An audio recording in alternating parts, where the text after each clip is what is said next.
Hey everyone, today on People Now, Myka Stauffer issuing an apology, breaking her silence on the adoption controversy surrounding her placing her son with a new family. Savannah Guthrie fires back after criticism of her at-home hair and makeup on the Today Show. And David Beckham and Matthew Perry are giving us all Friends flashbacks. We'll explain.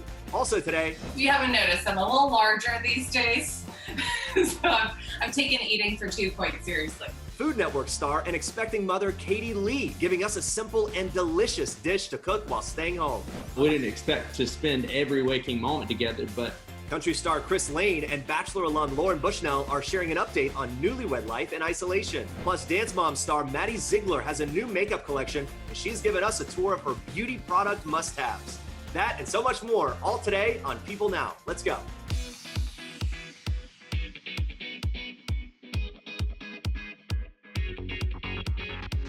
Hey, what's up, everybody? I'm Jeremy Parsons here in New York. Hope you're having a great Thursday. I'm riding solo again today. Andrea's got the day off, but we're going to have some fun. There's a lot to get to today. We actually begin on a serious note. Here's what you need to know and what's trending.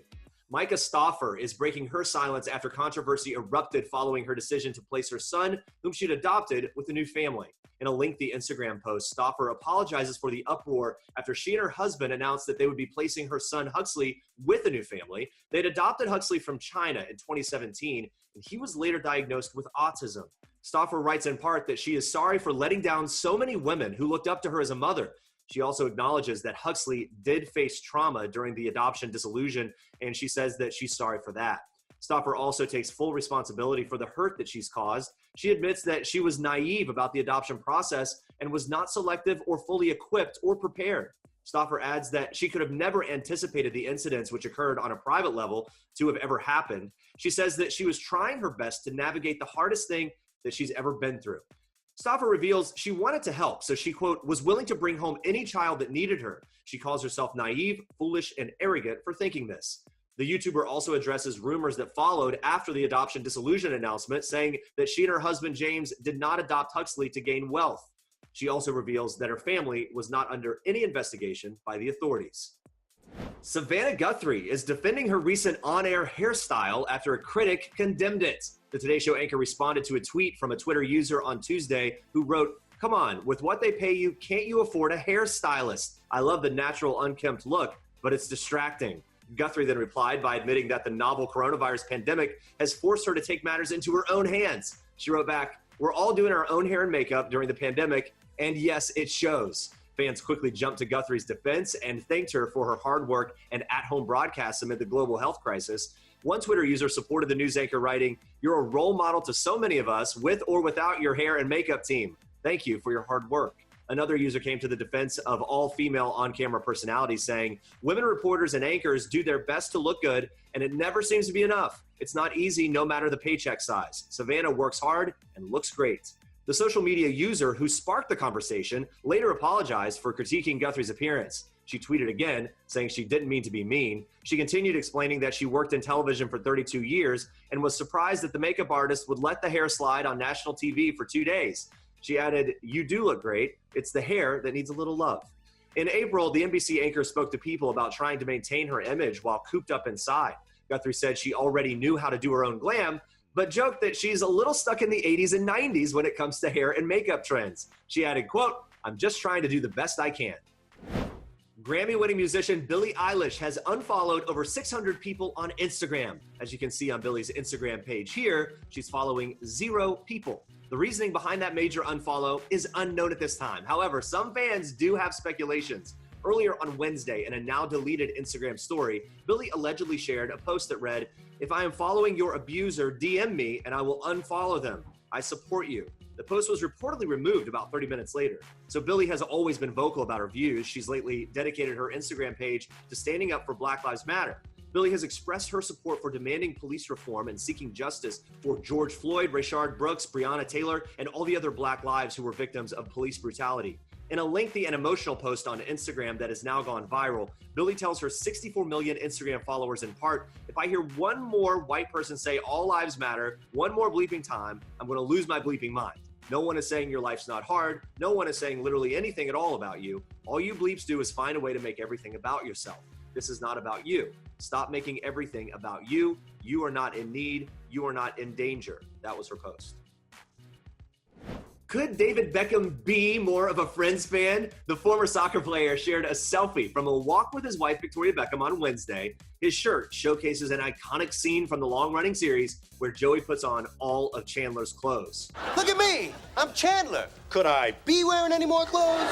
Such a classic moment. Love that. Friends actor Matthew Perry shared the image on his own Instagram where he jokingly captioned it, "This guy has really good taste," whoever that is. David's son, Cruz, commented on Matthew's post, revealing that he was the one who bought him the shirt, to which David hilariously reacted by saying, "Yes, Cruz got me the shirt, but could I be wearing any more clothes?"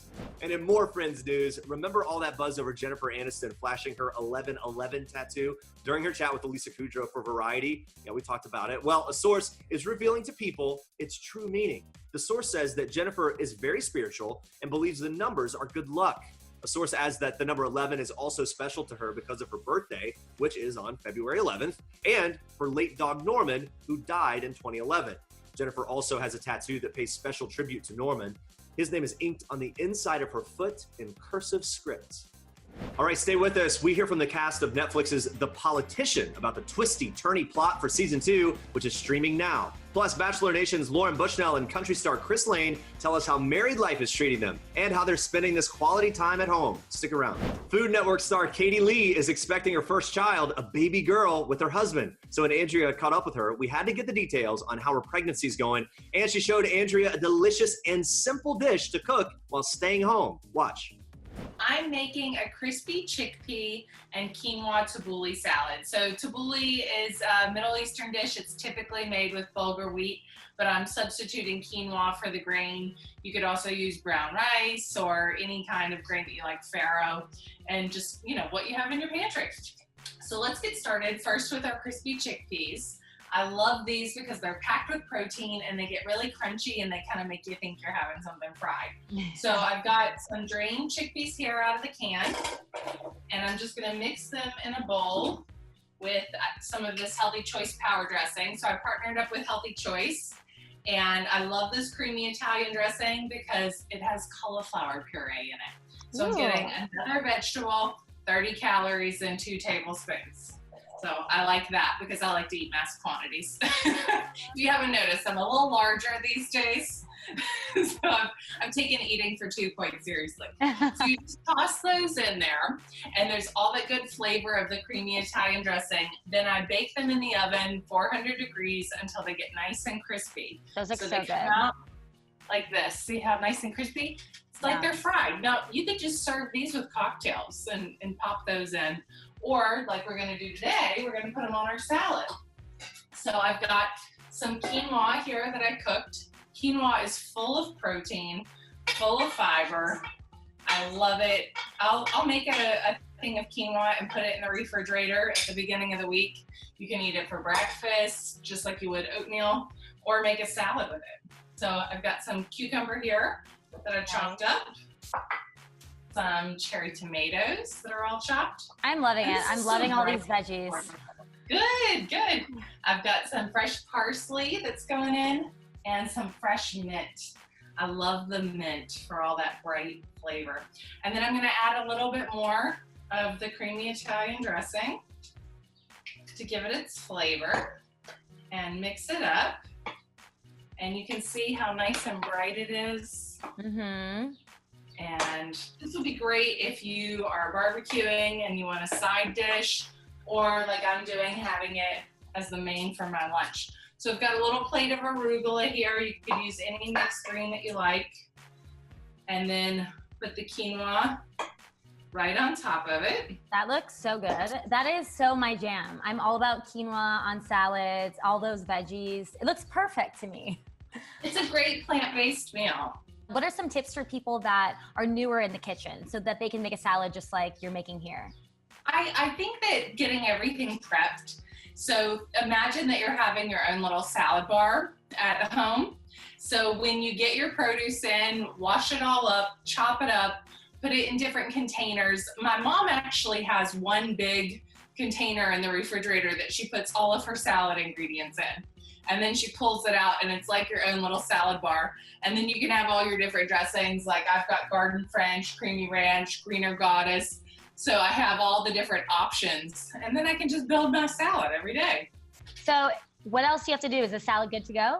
The salad is good to go. So this is completely vegan. Of course, you could add to it grilled chicken if you wanted, or grilled salmon. You could put some feta cheese on there, but I think it's great as is. Great plant-based meal. You're getting a lot of veggies in there. I'm gonna put a little pepper on top. You could serve it with a lemon wedge. And it's just a really bright, colorful addition to your diet. It looks amazing. Thank you so much for that recipe. I'm a big salad eater, so I'm taking notes. I have this video. I'm gonna make some of my own. Like you mentioned, you're pregnant, congratulations. And you announced that you're having a baby girl. So Yes. What went through your mind when you found out that you were having a girl? We were so surprised. We were sure that we were having a boy for some reason. And when the doctor told us it was a girl, we were just floored. My husband had to pour himself a scotch because he was so nervous. And I'm just so excited. I'm an only child, and my mom and I are so close. So to get to have another little girl, I feel like the three of us are gonna do everything together. And talk to me about how being pregnant during a pandemic has been going. I mean, how will you remember this time? It's certainly been challenging. I think the hardest part is not seeing your family and friends and sharing the joy with them, to have to just do it virtually. But yeah, you know, like I said, I feel like my husband and I have gotten so close through it, and that we've gotten to experience every little kick of the baby together. And it'll definitely make for some stories to tell her when she grows up. Yeah, what are some mom things that you're really looking forward to doing? I can't wait to eat with her, of course. So all the time, Ryan and I look at each other and say, wonder what she'll do when she has her first cheeseburger. You know, we're gonna take her to get street tacos. What will that be like? So I just can't wait to see the world through her eyes. Do you think you'll make homemade baby food? Is that something that you would be doing? I definitely think I'll make homemade baby food. My mom made it for me, and I think that that's something that we'll get into. I love it. Well, congratulations. Although, ask me a year from now, and when I'm running around and trying to do the laundry and cook dinner, I might just be opening the jar.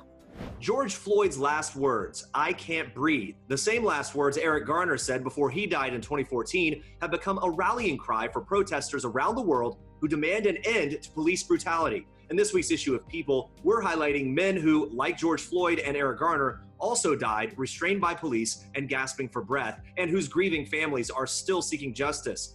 This is Javier Ambler. In February 2019, Javier was driving home from a poker match when he allegedly failed to dim the headlights of his car into oncoming traffic. A police report claims a 22-minute car chase took place after a sheriff deputy tried to pull him over. The chase ended with Javier crashing just north of downtown Austin, Texas. When the police body cam footage of Javier's arrest was released, it revealed Javier was being tased by the police officers. He tells them that he has congestive heart failure, and he says, "Please, I'm not resisting. Please save me. I can't breathe."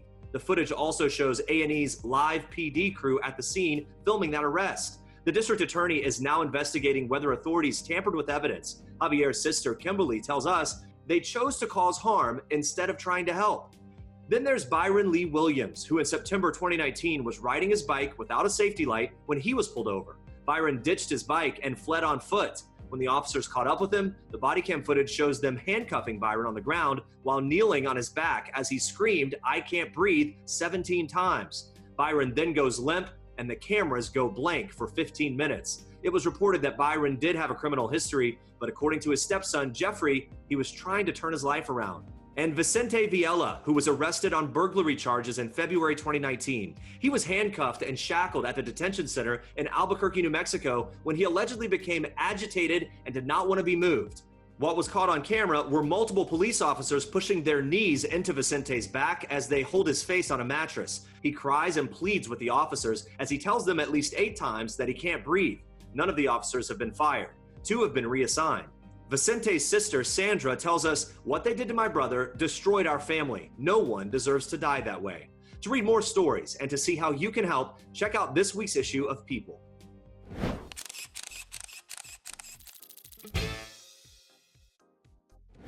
All right, Netflix's hit, The Politician, is back for season 2. Picking up where the first season left off, the ruthless Peyton Hobart, played by Ben Platt, has left the cruel politics of high school behind and is now squaring off for state senate against Judith Light's Dee Dee Standish and her chief of staff, Hadassah Gold.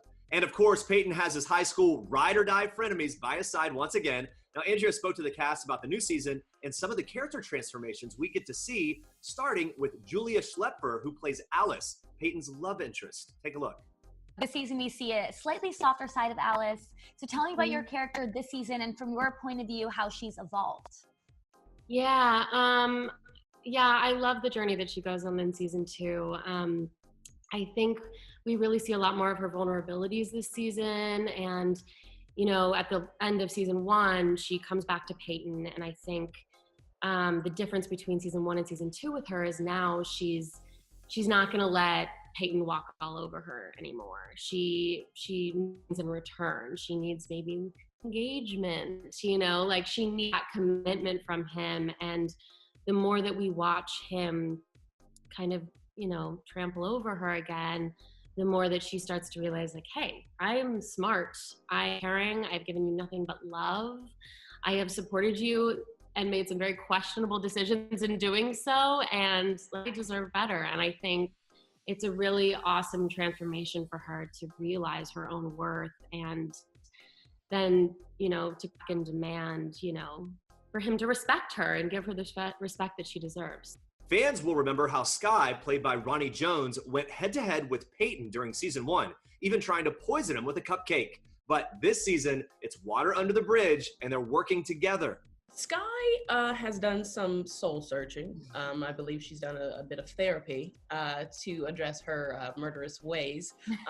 This season, we see her being very much a team player with a lot of bite still, which I was like, you can't let Skye lose her bite. So we definitely see her coming together with the team for a common goal, which is very different than what we've seen before. Before, we weren't sure where her loyalties were. This time, I think it's a bit more clear. So I had a lot of fun with it, and it was really fun to just jump right back into it. And of course, there's Peyton's trusty sidekick, McAfee, played by Laura Dreyfus, who continues to stir the political pot. Watch. Everyone's older, so it's fast forwarding 3 years, and she's definitely hungry, and I think you see a lot more of the power dynamics shifting amongst the campaign team. So it's very interesting to see especially with her and with McAfee and Theo's character, James, because they're always kind of butting heads a lot. And so you'll see a lot more of that, and which is fun to do with Theo. But yeah, I think she's just very, again, she's always thinking 10 steps ahead, and yeah, there's a lot more with Bette Midler, which is really fun. So yeah. Speaking of Bette Midler, she and Judith Light are regulars this season. So what was it like for the cast to work with such Hollywood icons? We were filming one scene about rock, paper, scissors. We're all in this big kind of boardroom, and Judith and Bette, like watching them get into character before every scene, like they'll go off into a corner and just start to like argue in character, just like back and forth as their characters, because that's what they do in the show. They have this like rapport that's so incredible. And we're just all standing there like, oh my God, this is incredible. And then they just start rolling on them and be like, okay, like go. And they'd like start every scene with this like ad lib, incredible rapport, which was just like, I mean, it was like a masterclass every day watching them. This season, you get to see Bette Midler and Judith Light. Like, what's going on? What is this about? I'm chatting with Bette Midler and Judith Light. Okay, cool. It's just amazing. And not only that, it's like on-the-job training in a boot camp. Like, you step your game up if you can, you know. So I was honored, and I got to learn from all these heavy hitters. They're legends. And I just, yeah, they couldn't have been kinder and more amazing to work with. I mean, I remember like this one scene I was doing with Bette, and we were opposite each other, and it was my coverage. So the camera was on me, and she was kind of like, we were all waiting to begin, and we were setting up, and then we were rolling. And she goes, I'm sorry, stop. And then she like stopped it, and then like started adjusting my hair on my neck. She's like, you just had a little hair on your neck. and then like sat down. It was like the sweetest, most, I don't know, she cares about everyone, and she's hilarious. Like, it was so hard to keep a straight face. Did they give you any advice, or was there something that you learned from watching those two work? I think their confidence is something that I really admired, and I feel like as a young actor, I mean, especially not having as many TV or film credits, like watching them kind of walk into a room and take up space and not apologize for the space that they take up, and also their choices that they make. Like, they're very brave and make bold choices, and they're not afraid of looking stupid or saying something wrong. So what's next for the campaign crew in season 3? Well, Julia gave Andrea a little hint about the next race and if we'll ever see her character take the White House one day.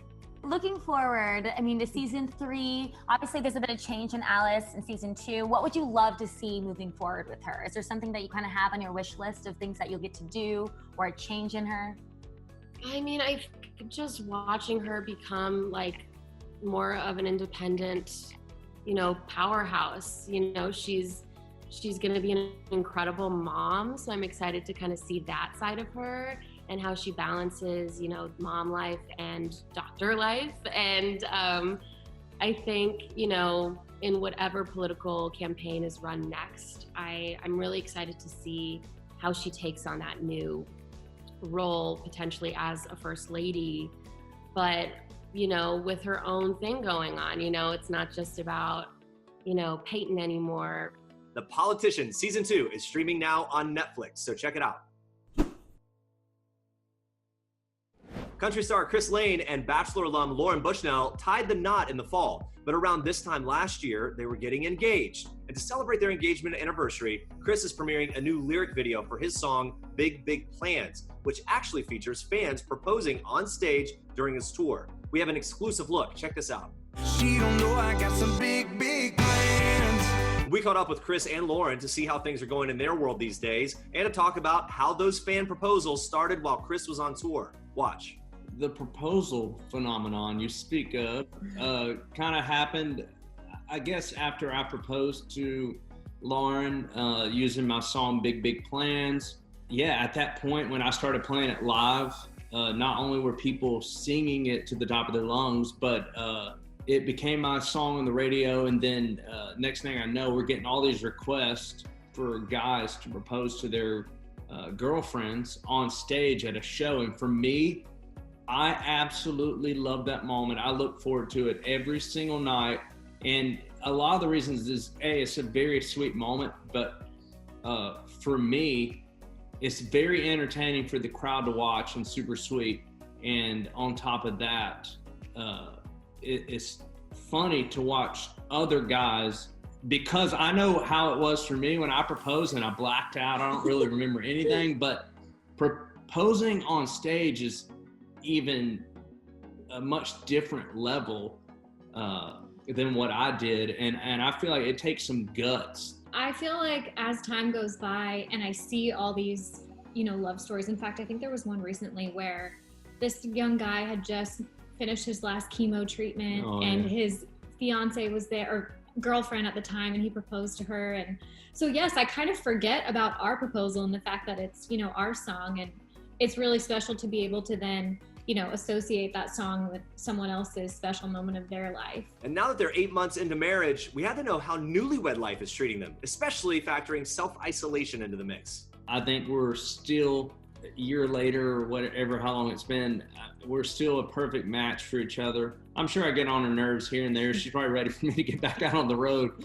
We didn't expect to spend every waking moment together, but I have absolutely loved it. It's been special for sure. And we have so much fun together. We've got to watch a lot of new shows together that before this, I never watched any show because I was always so exhausted from being out on the road, got to get up and write, all that kind of stuff. So it's given us a chance to slow down and kind of enjoy, I guess, the first year of our marriage, in which we would not have actually have had time to do a lot of the things we're doing now. I was actually sitting here while listening, trying to think of something new that I've learned about Chris.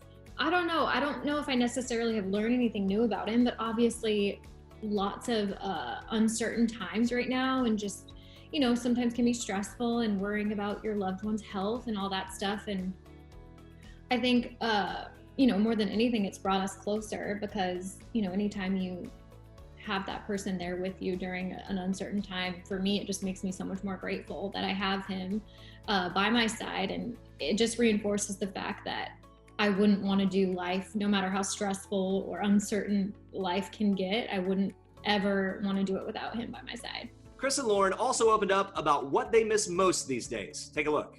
I don't necessarily miss the travel as much. You know, traveling's exhausting. It's a lot of fun, and I'm very thankful I get to do it. But I've been out on tour for, I can't even remember how long. And, you know, I'm still considered a young artist, and you got to hit it pretty hard. Like, I'm constantly gone. But yeah, I think I'm missing the touring and just the interaction with fans and being able to get up on stage and to sing the songs that I love. And yeah, I would say I probably miss that the most at this point, and can't wait to get back to that.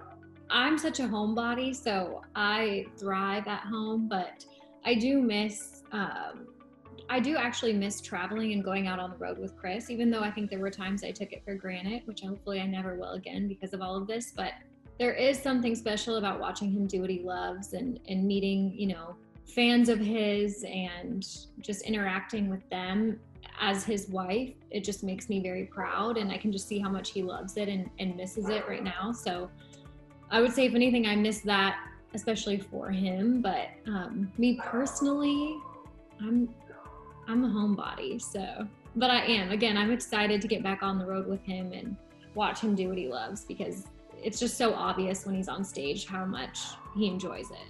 Chris has been working on some new music in self-isolation, so what can we expect to hear from him in the near future? He told us. I've spent an incredible amount of time writing as much as possible. I mean, for me, it's, you know, it's harder to write out on the road because there's so many things in a young artist's career you got to go do during the day, whether it's with radio or whatever it may be. So you don't get as much time to write out on the road. And for me, I've definitely tried to take advantage of some downtime right now to get as many great songs as possible, so I can hit it really hard when we're allowed to again. The couple also says they are prepared to have a baby when the time comes, and this period of self-isolation has put things into perspective for them. Watch. I'm a lucky, lucky man. I told her that a little bit ago when she was getting ready. I said I married the prettiest girl in the entire world, and yeah, I don't know. I just view myself as the luckiest man in the world, and her as the luckiest girl.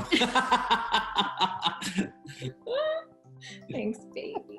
That was very sweet. Lauren posted a sweet tribute to Chris on Instagram Wednesday, where she opens up about how the couple's been praying for a baby. She wrote in part, quote, "I'm very excited to start a family. When I was talking about it with Chris, he said, well, have you prayed about it? And I said, well, yes. And he responded, have you really prayed hard about it? If that's what we really want, pray and know it will happen in God's time. If it's what he wants for us, I'll pray with you." That was her quote. To watch the full lyric video for Big Big Plans and even more music, head over to IamChrisLane.com. Maddie Ziegler is known for rising to stardom on Dance Moms and in Sia's music video for Chandelier. Maddie showed off her dancing talent in Sia's music video for Elastic Heart as well. She really is an incredible talent, and now the teen has launched her own makeup collection with Morphe, which is available today in stores and on Morphe.com. It's called the Imagination Collection, and in honor of her new palette, Maddie gave us a quick tour of her beauty product must-haves. Take a look. Hi people, it's Maddie, and I'm so excited because today I'm in my bathroom. I'm going to be showing you some of my skin products, some of my go-tos. So first, right here is my everyday skincare. These are all So New to Car products. I swear by them. They've really changed my skin and helped me with my acne. So I'm obsessed with her. I'm obsessed with her products. And yeah, as you can see, I clearly like them. I have all of them. And I would say right now, the two products that I'm loving the most would have to be the Organic Omega Booster. This is high in omega-3, 6, and 9. It actually really nourishes my skin in the sun and keeps it glowing and radiant. So I'm obsessed with that, and I love having glowy skin. And then of course, this is vital for summer even for any time of the year, you should always be wearing your sunscreen. It keeps your skin really protected, and later you don't want to have sunspots when you're older, so this will protect you from that. Okay, over here, come this way, we have all of these products. So I clearly am a product junkie. I have all the products I can think of because I'm obsessed and I always love testing out new things. So up here, there's not just skincare, there's like nail polishes, oils, deodorant, a lot of gummies, things like that. All things that are good for my skin, for my body, and all really amazing holy grails that I love. But I would say like the most exciting thing that I'm gonna be doing today is showing you my collaboration with Morphe. So this is it. This is the big reveal. I have been doing this for so long with Morphe. We've been creating these products, and this is a dream come true of mine. And I have a makeup palette. This is an eyeshadow palette, and it's called the Imagination palette. And then I have lip and cheek duos. I have 3 shades, so there's cream blushes and there's lip glosses, and then I also have a dew balm, which is a highlighter stick. For more on Maddie Ziegler's The Imagination collection with Morphe and an exclusive makeup tutorial, check out her How It's Done video on PeopleTV. All right, coming up tomorrow, actress and comedian Nicole Byer is chatting with us about her new book, which will take readers on a journey towards shameless self-love. Plus, Hank Azaria is joining us. He's talking about the final season of the Hulu series, Brockmire. Thank you so much for watching today. We'll see you tomorrow. Bye, guys.